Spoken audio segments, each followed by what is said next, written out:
बिस्मिल्लाहिर्रहमानिर्रहीम। अस्सलाम वालेकुम dear students, how are you. उम्मीद है आप सब खैरियत से होंगे और अपनी स्टडीज़ को बेहतर करने की कोशिश कर रहे होंगे, अपनी लर्निंग को इम्प्रूव करने की कोशिश कर रहे होंगे। मेरे चैनल को सब्सक्राइब करें और बेल आइकॉन के बटन को भी ज़रूर दबाया करें ताकि आपको हर नए आने वाली वीडियो का नोटिफिकेशन मिलता रहे। हम जो है ग्रामर का पोर्शन पढ़ रहे हैं। 9th एंड 10th का क्वेश्चन MCQs का 19 मार्क्स के MCQs का क्वेश्चन नंबर 4 सेकेंड ईयर में MCAT और ECAT में आता है। ये सेकेंड ईयर के पेपर में नहीं, बोर्ड के पेपर में नहीं, बल्कि MCAT और ECAT के पेपर्स में आता है ये पोर्शन। तो उसका हमारा लेक्चर नंबर 5 है। वैसे हमारा लेक्चर नंबर 62 है। गुज़िश्ता हमने लेक्चर पढ़ा था प्रोनाउंस के बारे में। आज है प्रोनाउंस की काइंड्स ऑफ प्रोनाउन की किस्में। उसमें हमने वैसे कल का लेक्चर में हमने पर्सनल प्रोनाउन पढ़ा था, सब्जेक्टिव, नॉमिनेटिव, रिफ्लेक्सिव, पोजेसिव, ये पढ़ा था। First person pronoun, second person pronoun, third person pronoun, ये पढ़ा था। आज का हमारा वही प्रोनाउन का टॉपिक है, मज़ीद उसको डिटेल से हम पढ़ने वाले हैं जो है। तो पहला उसमें है हमारा रिफ्लेक्सिव प्रोनाउन के ही कल वाले टॉपिक में से ही है ये।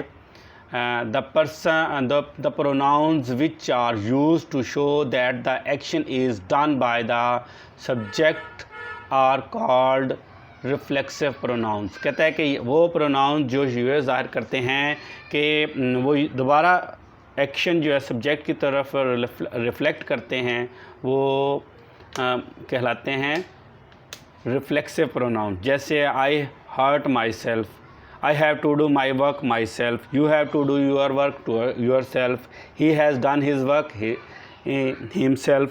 तो यानी कि उसका जो वो काम कर रहा है, करने वाले सब्जेक्ट है, वो उसकी तरफ ही उसको रिफ्लेक्ट करता है। तो इस तरह ये रिफ्लेक्सिव प्रोनाउन कहलाता है। आई से माई सेल्फ, वी से आर सेल्फ, यू से योर सेल्फ, ही से हिम सेल्फ, शी से हर सेल्फ, दे से देम सेल्फ और इट से इट सेल्फ। दे से देम सेल्व्स प्लूरल है और वी से आवर सेल्व्स प्लूरल है और इट से इट सेल्फ ये सिंगुलर है। इसके बाद हमारा आता है next topic demonstrative pronoun. Demonstrative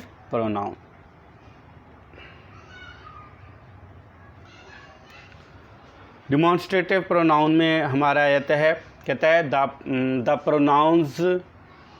pronounce are used to point out, these pronouns are used to point out the objects to which they are refer to.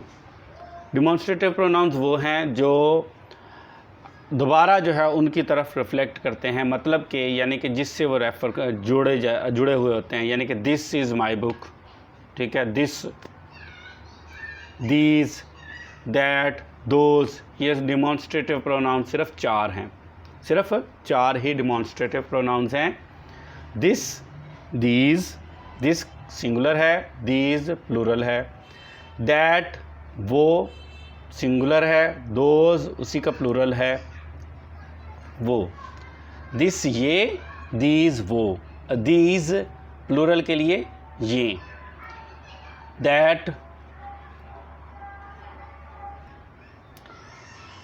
Demonstrative pronoun के बाद आ जाता है हमारा इनडेफिनेट प्रोनाउन। कहता है the pronouns which refer to persons or things in a general way but do not refer to any particular person or thing are called indefinite pronouns। यानी कि ये जनरल वे में बताते हैं।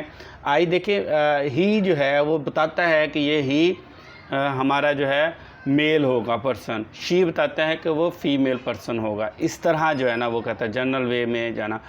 जबकि इनडेफिनेट प्रोनाउन ये हमारे जो है प्रोनाउंस थे, लेकिन इनडेफिनेट प्रोनाउन जो है वो दोनों का जेंडर का कंसेप्ट हमें नहीं क्लियर होता इसमें। जैसे है यहाँ पर है इनडेफिनेट प्रोनाउन में some, someone, somebody, something, one, anyone, many,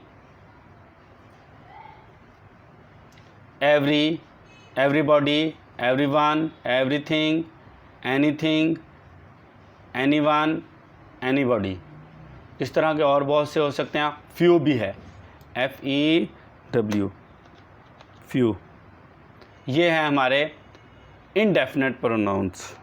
ये हमारे ग्रामर में के पोर्शन में आ सकता है। इसके बाद है हमारा distributive pronouns. Distributive pronouns,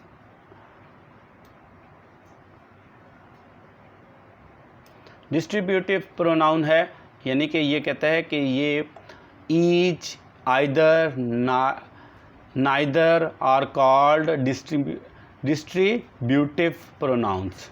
each, either, neither are called distributive pronouns because they refer to persons और things one at a time, यानी कि वो चीज़ों को जो है ना एक ही बार जो ना रेफ़र करते हैं। For this reason they are always singular and followed by the verb in the singular form, यानी कि वो हमेशा सिंगुलर ही होते हैं। ईच यानी कि तो वो हमेशा सिंगुलर ही होते हैं और सिंगुलर के तौर पर ही यूज़ होते हैं, और उनके साथ जो है हेल्पिंग वर्ब भी सिंगुलर ही यूज़ होनी है, याद रखें। इसके साथ इन तीनों के साथ हमेशा हेल्पिंग वर्ब सिंगुलर ही यूज़ होनी है। इसके बाद हमारा आता है नेक्स्ट रिलेटिव प्रोनाउंस। ये बहुत अहम है, दोनों टॉपिक याद रखें। ये हमारे दोनों टॉपिक्स जो है बहुत अहम हैं। इसमें हमारे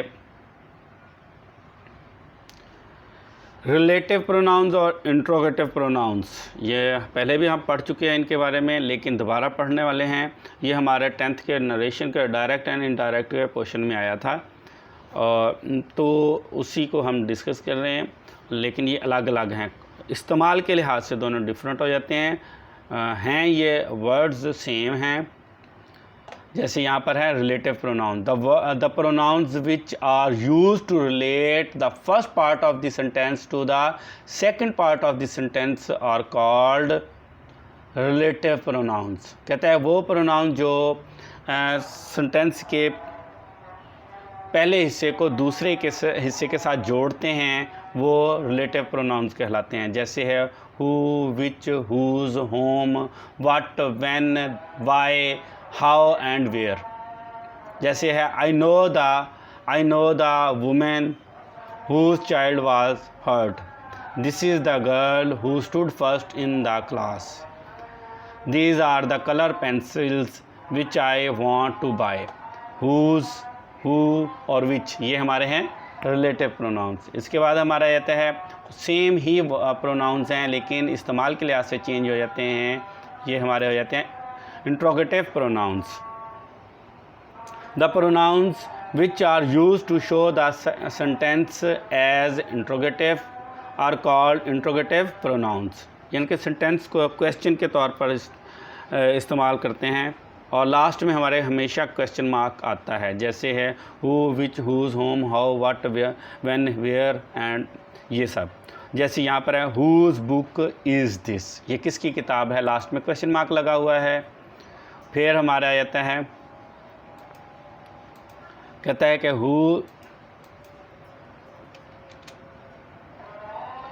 हु इज़ शी, लास्ट में क्वेश्चन मार्क लगा हुआ है, ये क्वेश्चन शो कर रहा है। Which book do you want to buy, last में क्वेश्चन मार्क लगा हुआ है। उम्मीद है आपको ये काइंड्स ऑफ प्रोनाउंस समझ आए होंगे। मेरे चैनल को लाजमी सब्सक्राइब करें, बेल आइकॉन के बटन को भी दबाएं, ताकि आपको हर नए आने वाली वीडियो का नोटिफिकेशन मिलता रहे। Okay, have a nice day, अल्लाह हाफिज़, गुड बाय।